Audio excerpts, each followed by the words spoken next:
So before I do anything else on this Dellortos, one of the things that I need to do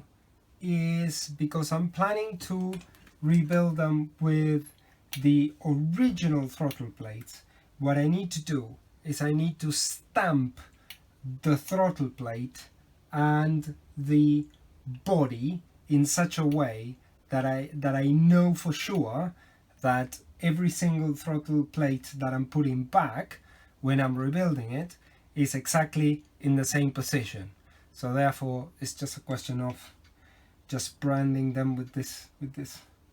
numbers here. It doesn't need a lot of, yeah, it doesn't need a lot of pressure. Now ideally you want to do them in a place that is, there you go, number one, 1 1,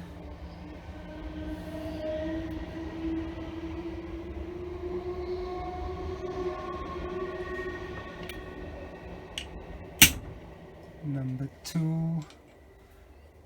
and number 2,